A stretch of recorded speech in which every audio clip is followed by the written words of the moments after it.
이낙연하고 이준석이 이제 합당하기로 했습니다. 개혁신당이라는 이름으로 합당하기로 했는데 사실 합당이나 통합이나 단일화나 핵심은 시너지입니다. 시너지. 거의 비슷한 주장을 펼치는 사람들이 서로의 기득권을 내려놓고 하나로 뭉칠 때 이때 시너지가 나타나지요. 여기에 중요한 게 하나 더 있습니다. 하나로 뭉칠 때 내가 지지하지 않는 상대 지지층과 흔쾌히 손잡을 수 있어야 한다는 점입니다. 이럴 때 시너지가 난다는 것이죠. 어제 이준석, 이낙연, 금태섭, 조응천 등이 합당하기로 발표했습니다. 합당 직전에 했던 MBC 여론조사 결과를 보니까 개혁신당, 이준석 신당은 6% 지지율, 그리고 이낙연 신당은 2% 지지율, 그리고 기타 1%. 이 기타 1%에는 전광훈당도 있을 수 있고, 그리고 금태섭 신당이 있을 수도 있고, 다 묶어서 1%예요. 자, 그렇다면 신당 지지율이 최대 9%를 넘지 않는다는 얘기가 되는 거 아니겠습니까? 자, 그렇다면 합당이라는 새로운 변수가 돌출했을 때, 자, 이 9%가 늘어날 것인가 아니면 줄어들 것인가, 이게 또 다음 관심사 아니겠습니까? 신당은 과연 파괴력이 있을 것인가? 5가지 면에서 짚어보겠습니다. 첫 번째, 기존 지지층이 흔쾌하게 받아들이냐 하는 점입니다. 당장 이준석 대표 지지 커뮤니티를 할 수 있는 FM코리아, 여기 한번 보겠습니다. 어제 난리가 났습니다. 실망한 여론이 자자합니다. 다른 누구보다도 류호정이 속한 금태섭 신당과의 연대는 큰 충격으로 다가왔습니다. 류호정이 속해 있어요. 대표적인 페미니스트 정치인 류호정. 금태섭 신당에는 또 조성주라고 남자긴 하지만은 그 사람도 뭐 페미니스트 정치인이라고 해도 과언이 아니죠. 자, 근데 금태섭 신당과도 연대하겠다고 하는 거예요. 자, 펜코 회원들은 류호정을 동지라고 부를 수 있을까요? 이준석에게 지지했던 층은 주로 2대남, 3대남이고 이들은 반페미니즘으로 단단히 결속돼 있다, 이렇게 보시면 되겠습니다. 자, 이에 호응하는 천하람은 꼭 페미니즘을 이야기하지 않았지만은 류호정을 대놓고 지목하면서 절대 함께할 수 없는 사람이라면서 통합의 걸림돌로 삼았습니다. 그런데 하루아침에 아무런 토론과 동의도 없이 합당을 선언해버렸단 말이죠. 당 이름을 개혁신당으로 하기로 합의해준 점, 이 점을 들어서 말입니다. 이준석은 자기의 지지층을 포기하면서 합당하고 있는 건데 정치적 실익이 있을까요? 자, 두 번째, 각 당을 떠받드는 지지층이 과연 화학적으로 융합될 수 있을까? 이준석은 반페미니즘, 반윤석열, 반구태 정치로 신당의 깃발을 올렸습니다. 게다가 주축이 되는 사람들, 천하 용인 중에 용은 빠졌죠. 새로운 용이 들어갔습니다. 김용남. 이 사람들은 기득권과는 거의 거리가 먼 사람들입니다. 그런데 그들은 민주당에서 공천 못 받을 것 같아서 나온 사람들, 대부분은 윤석열 정권 창출에 일정 부분 기여한 사람들, 또는 기득권 맛을 본 한때의 진보 정치인들, 그들과 손잡았습니다. 이준석이 민주당에서 공천 못 받을 것 같아서 나온 사람들, 이낙연, 조응천, 이원욱, 김종민 등이죠. 이들은 또한 지난 대선 전에 민주당에 있으면서 윤석열 창출에 기여한 그런 사람들입니다. 추미애 전 장관 윤석열에 대한 징계를 이제 시도했었는데 그때마다 발목 잡았던 사람들이 바로 그들 아닙니까? 그리고 기득권 맛을 본 한때의 진보 정치인들, 기득권과 맞선다는 이준석이 이낙연 등과 손잡으면서 기득권의 구렁텅이로 들어가 버렸어요. 개혁신당이라고 했는데 무엇을 개혁하는 새로운 당인지 불분명하게 됐습니다. 자, 이번 선거의 절대 가치는 반윤석열이지요. 제가 누차 말씀을 드렸습니다. 그렇기 때문에 뭐 한동훈이가 무슨 연탄 배달을 하고 뭐 생닭을 내고 생쇼를 해도 이게 먹히지 않는 이유가 있습니다. 이 선거는 윤석열 반대거든요. 윤석열 반대 정서를 희석을 시켜야 돼요, 한동훈이가 할 일은. 그래서 사실은 김경률이가 마리아 앙뚜아네트로 김건희를 비유했을 때 그때 쉴드 치는 그런 모양새를 취한 거 아니겠습니까? 그러다가 이제 잘못했다고 90도로 고개 숙였고요. 그 신년 기자회견에서 윤석열이가 김건희를 두둔하고 나서니까 지금 국민의힘의 총선 출마자들이 멘붕이 왔어요. 어떻게 국민들에게, 유권자들에게 이렇게 설명할 수 있겠는가, 설득할 수 있겠는가, 지금 그 고민에 빠졌다니까요. 그럴 수밖에 없습니다. 지금 선거는 반윤석열 선거거든요. 그거를 이준석도 이야기했습니다. 이번 선거에 우선된 절대 가치가 반윤석열이라고. 자, 그런데 반윤석열보다는 반 이재명에 가까운 이낙연, 그리고 이원욱, 조응천, 김종민, 이들과 손잡았습니다. 게다가 반윤석열보다는 반거대 양당에 가까운 금태섭과 또 손잡았습니다. 이 반윤석열의 가치가 굉장히 흐려지게 됐어요. 그렇잖아요. 자기들이 탈당하고 신당 만들 때는 반윤석열밖에 없었습니다. 근데 반윤석열보다는 반 이재명에 가까운, 반윤석열보다는 반거대 양당에 손잡고 지금 반윤으로 정말 대동단결을 해도 모자랄 판에 반윤을 선명한 가치로 앞세워도 모자랄 판에 이 온갖 그런 세력들을 다 용광로 안에 넣었단 말이죠. 용광로 안에 불순물 들어가면은 그 철의 어떤 순도가 떨어지지요.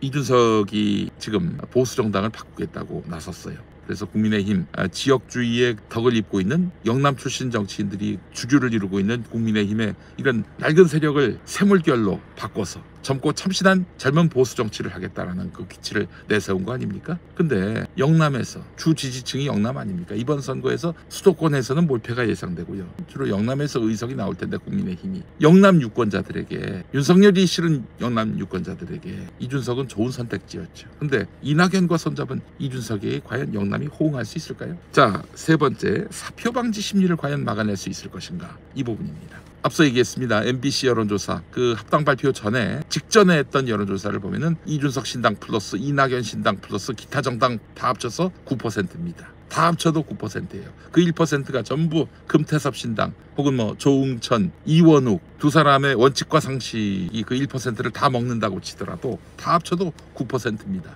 네, 그 9%가 김대중 전 대통령과 함께 고난을 함께해온 호남 민주시민들의 뜨거운 결속력과 닮아 있나요? 여러분, 정치에서 1 더하기 1은 2가 아닙니다. 2012년 대선에서 문재인, 안철수 단일화했지요. 근데 문재인 후보는 패배했습니다. 자, 2012년 11월 28일의 여론조사 결과를 한번 보겠습니다. 그 이전만 해도 박근혜가 39%, 문재인이 24%, 그리고 안철수가 21%였습니다. 만약 단일화하면은 박근혜 39, 문재인 45가 돼야 합니다. 24 더하기 21이 45 아닙니까? 그러면 박근혜 39, 문재인 45가 돼야 하는데 단일화 이후에 어떻게 됐느냐? 박근혜 45, 문재인 42가 됐습니다.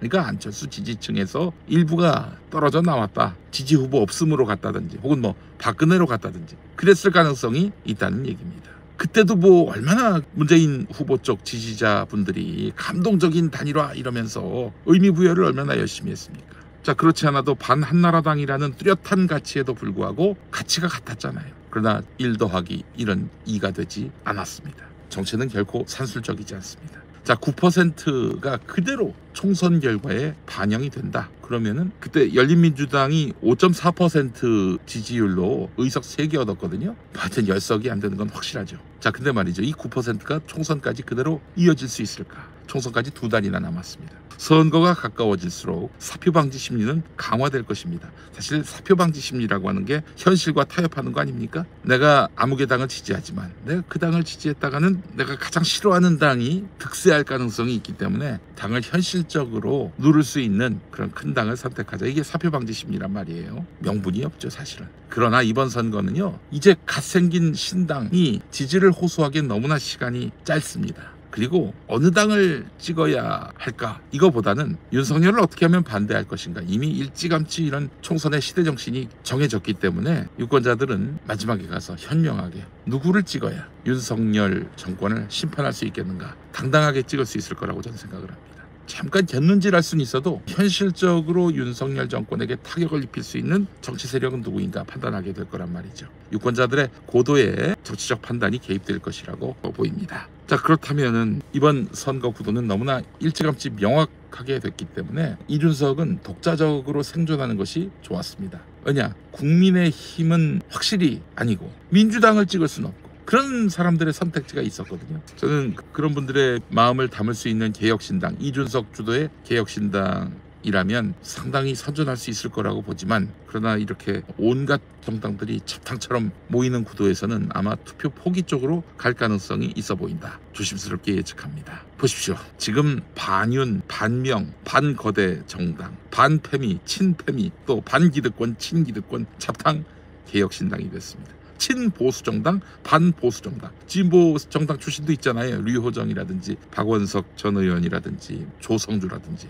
잡탕개혁신당이 지지동력이 있을까요? 선거 앞두고 공천받지 못해가지고 따로 나와가지고 만든 당들이 뭐 지난 역대 총선에서 없었습니까? 그 선거에서 승리한 당이 있었나요? 있었죠. 국민의당, 안철수라는 대권주자가 나섰던, 주로 호남에서 당선됐고요. 비례대표에서 많은 의석을 냈지요. 대권주자가 있느냐? 이것도 굉장히 중요한데 그 저쪽에 대권 주자라고 하는 사람이 이준석을 대권 주자라고 생각하는 사람들이 그리 많지는 않은 것 같은데 그렇다면 이낙연인데 이낙연 얼굴 보고 지지할 사람들은 이미 이낙연 신당 지지하겠다는 2%에 다 포함이 됩니다. MBC 여론조사 이낙연 신당 새로운 미래 지지한다 2% 아니었습니까? 어제 발표된. 자, 네 번째 공천 갈등 가능성입니다. 자, 개혁신당이란 이름으로 이제 4개 정파가 합당하기로 한 거 아니겠습니까? 이 신당이 가능한 것은 총선이 임박했기 때문입니다. 이 당에서 지역구에 나가서 당선될 만한 사람이 있을까요? 대권 주자였던 이낙연을 봅시다. 본인은 얼마 전에 신당 창당한다면서 불출마 약속을 했었어요. 근데 갑자기 광주 나간다는 말을 하고 있어요. 광주에서 이낙연이 나온다. 호남 출신 대권 주자 이낙연을 광주가 환영할까요? 민주당 깨고 나왔는데 민주당 후보를 이기기 쉽지 않습니다. 민주당 후보가 이낙연보다 더 나아서가 아니라 이낙연에 대한 심판 정서가 강하기 때문입니다. 거기서는 아마 반윤석열 더해서 반-이낙연 총선이 될 겁니다. 그렇다면 포만나게 자기 고향 영광 한평으로 갈까요? 거기서도 쉽지 않을 겁니다. 지난 지방선거 때 자기 사람이 다 떨어졌어요. 자, 현역인 조응천, 김종민, 이원욱 모두 공천받기 쉽지 않아서 민주당에서 이탈했는데 강력한 도전자를 앞에 두고 있습니다. 당선을 장담할 수가 없어요. 나머지들은 뭐 현역도 아니고 거론할 가치가 있나 싶습니다. 자, 그렇다면 그 나머지들은 비례대표 상위 순번을 노릴 텐데 각 당의 지분을 어느 정도 인정할지 또 순번을 어떻게 할지 그 단계까지 합의에 이른 것으로 보이진 않습니다. 사실은 다 합쳐도 9%인데 시너지는 제로인데 몇 석이나 낼 수 있을까요? 3%를 넘어야 한 석 얻을 수 있고요. 2020년 열린민주당이 5.4% 득표율을 기록하면서 3석을 얻었습니다. 저는 뭐 하여간 총선 전에 이준석이 판을 깰 가능성도 있다고 봅니다. 뭐 꼭 판을 깬다라고 제가 단언하는 것은 아니지만은 지금까지 이준석은 노털들과 함께 해서 끝까지 간 경우가 없습니다. 노털들과 함께 특히 손학규와의 악연을 여러분 생각해 봐야 됩니다. 손학규가 이준석을 징계했잖아요. 이준석이 안철수를 뒤에서 비응신이라고 했다가 그래서 징계를 때린 거 아닙니까? 이낙연이 손학규보다 정치적 경륜이 더 낫고요. 인격도 더 낫습니다. 좋은 분이에요. 예, 인간적으로는. 정치적으로는 모르겠습니다. 그런데 그런 이낙연이 자기 흉중의 욕망을 잘 감추지 못하는 사람입니다. 이준석이가 이낙연과 결합했다? 제가 얼마 전에 방송에서 이준석이가 이낙연하고 합당할 일은 없다. 그러니 합당 개꿈꾸지 말라라고 제가 올렸다가 보니까 틀린 말이 됐어요. 여러분들께 사죄의 말씀을 드립니다. 그러나 앞으로 두고 보십시오. 이준석과 이낙연은 같이 갈 수가 없어요. 제가 그때 이야기했던 것은 이준석이 이낙연과 정치해봐야 이거 뭐 가능하지도 않고 지속 가능하지 않다 이런 얘기를 한 거예요. 예, 그런데 합당을 했단 말이죠. 사실은 공천 앞두고 지금 갈등이 빚어질 것이 확실한데 계속 두 사람 관계가 유지될 수 있을지 이게 저는 굉장히 의문입니다. 아마 오래 걸리진 않을 거예요. 5번째 대권 구도입니다. 이낙연의 꿈은 이미 말씀드렸습니다. 수차례 말씀드렸습니다. 총선에서 의미 있는 성적을 내고 그렇게 해서 몸값을 키운 개혁신당과 국민의힘이 반 이재명이라는 기치를 들고 모두 합쳐서 그런 다음 거기서 이제 대선 후보가 되겠다는 겁니다. 그러니까 총선에서 의미 있는 성적을 내고 그렇게 해서 몸값을 키운 개혁신당이 국민의힘과 합당을 요구합니다.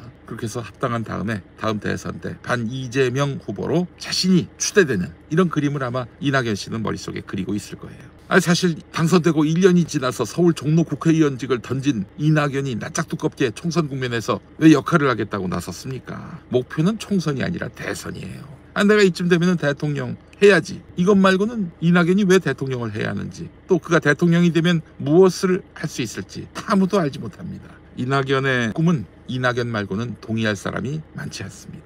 여러분 총선 끝나면 이제 윤석열에 대한 심판 이런 얘기 안 나올 거예요. 왜냐? 윤석열은 다음 대선에서 안 나오니까요. 윤석열은 이게 무력화되고요. 그냥 짐짝이 될 뿐입니다. 존재감도 없을 거예요. 왜냐? 심판받을 일이 없거든요. 다음 대선 때는 윤석열이 나오는 게 아니니까요. 예, 그래서 그 이후의 그 상황까지 내다봐야 된다. 제가 얘기했잖아요. 민주당이 예를 들어서 뭐 140석을 하고 국민의힘이 뭐 80석을 하고 그 나머지를 신당이 가져간다. 그러면 일당은 민주당이 되는 거고 민주당이 총선에서 승리하는 거가 되잖아요. 그러나 여러분, 그건 아주 1차원적인 그런 계산입니다. 나머지들이 다 합칠 수 있다라고 생각을 해야 돼요. 그렇다면 민주당 단독으로 150석은 넘어야 하는 것이 확실하고요. 그것이 대선 구도를 정확하게 볼 수 있는 그런 프레임이 될 수 있다라고 말씀을 드립니다. 다음 대선은요, 반민주당 대 나머지라고 보시면 될 거예요. 그게 정확할 겁니다. 왜냐? 이재명이라는 사람은 우리나라 기득권이 절대로 인정할 수 없는 사람이거든요. 그래서 또 민주당 안에서도 이재명 대표와 뜻을 같이 하는 정치인들이 주로 공천을 받아야 한다, 이런 얘기를 하는 겁니다. 그런 말씀을 드리는 거예요. 왜냐? 기득권 체계에 도전하는 이재명 대표이기 때문이죠. 왜 이재명 대표를 그냥 숨만 쉬어도 그걸 수사하고 기소합니까? 그리고 심지어는 그 배우를 밝히지 못했습니다마는 죽이려고 합니까? 실제로 칼을 들고 와서 누가 시킨 게 아니라면은 죽여라 이렇게 가스라이팅 한 그 배우가 있었던 범죄라고 봐야 되는 거 아니겠습니까? 가스라이팅으로 그 사람을 확증 편향에 빠뜨리고 그렇게 해서 누군가를 살해하려고 한 그자 이재명이 당선되는 순간 그 자체로 저는 뭐 혁명적 상황이라고 봅니다. 이재명 대표가 만약 대통령이 돼서 뭐 그럭저럭 하나만한 정치를 할 수도 있겠죠. 그러나 이재명이 대통령이 된다는 거는 이거는 상상도 못할 그런 혁명적 상황이 될 겁니다. 제가 이재명 대표가 대통령이 되면 무슨 유토피아가 온다 이런 얘기한 게 아니에요. 여러분 오해하진 마십시오. 그걸 막으려고 하는 거예요, 얘네들이. 그러니까 이번 총선을 그 대선과 떼어내서 보지 않는 이낙연의 관점은 훌륭합니다. 맞아요. 이번 총선은 대선과 무관하지 않습니다. 자, 그렇다면 대선판은 바뀔 겁니다. 민주당과 안인당에 저는 용해인 씨도 들어가 있다고 봅니다. 기본적으로 이재명을 무시해요. 임종석, 고민정도 마찬가지죠. 제 마음에 이제 응어리가 있습니다. 응어리가 뭐냐? 정말 학벌, 재산, 사회적 신분, 출신 이런 거 따지지 않고 모두가 평등하게 사는 세상, 그런 세상을 저는 정말 간절히 바랍니다. 그런 세상을 막으려고 길을 쓰는 이 기득권 세력들의 총궐기 다음 대선에서 벌어지게 될 것입니다. 그렇기 때문에 이번 총선에서 압승하지 않으면 안 됩니다. 총선 국면에서 사실 이번에 변수가 생겼습니다. 4개의 세력들이 합당을 하게 되면서 새로운 변수가 생기긴 했습니다. 그런데 신당이 핵심이 뭡니까? 신당의 그 핵심이 뭐예요? 신선함 아닙니까? 그 선도를 과연 유지할 수 있을까요? 그리고 확장성을 담보할 수 있을까요? 그리고 이들에게 선거 전략이란 것이 있을까요? 반 이재명, 반 윤석열, 그리고 뭔가 뚜렷한 게 없어요. 친기득권, 반기득권 이게 섞여 있고요. 친페미, 반페미가 또 섞여 있고요. 참, 저는 이들이 추구하는 욕망이 다르기 때문에 지지층이 절대 융합될 수 없다는 점에서 그래서 실패할 확률이 매우 높다고 봅니다. 그러니까 이준석이 합당하려 하지 않을 것이다, 이낙연 개꿈꿔라, 제 주장에 골간은 틀리지 않습니다. 거꾸로 총선 의석을 얻기 위한 떴다당이 된 이 개혁신당은 거꾸로 민주당과 비례연합정당에게 긍정적인 영향을 미칠 수도 있겠다. 저쪽은 다 똘똘 뭉쳤는데 우리는 4분 오열될 수는 없다, 뭐 이런 뜻으로 압박의 어떤 수단이 될 수 있겠다라는 판단도 해보고요. 자, 일단 며칠 지난 다음에 한번 보죠. 여론조사 결과가 나와야 그 다음에 정확한 판단을 할 수 있을 것 같은데, 지금 비례연합정당에 함께하겠다라는 정치인들, 민주당에게 뭐 맡겨놓은 의석이 있는 것처럼 행세하지 마시고 어떻게 하면 반윤석열의 대의석에서 내가 조금 더 희생하고 내가 조금 더 헌신할 수 있을지, 이 방향으로 나가야 우리 민주시민들이 호응할 수 있을 것입니다. 날선 거친 욕망은요, 배지에 눈이 먼 저 세력들과 큰 차이가 없습니다. 예, 선거 때가 되면은 사람들이 맛이 간다라는 이해찬 전 대표의 말이 생각이 납니다. 자, 그래서 결국 정신줄 놓지 않는 자가 결국 이기게 될 것입니다. 예. 용해인 의원이 대통령 권한을 축소시켜야 한다. 저는요, 이재명이 되고 나서 뭐 바꾸자 반대입니다. 우선 모든 권한은 그대로 살려놓고 아마 이재명이 알아서 바꿀 거예요. 원칙과 이런 철학을 마음에 새겨놓고 사는 사람이기 때문에, 예, 일단 이재명이 대통령이 되면은 안 된다. 그렇기 때문에 대통령의 권한을 축소시키자. 이런 주장은 뭐 들으나 마나한 이야기입니다. 예, 당대표에게 공천 권한을 축소시켜야 한다라고 주장하는 놈들이 있었죠. 지난 그 전당대회 때. 그 놈들하고 DNA가 같습니다.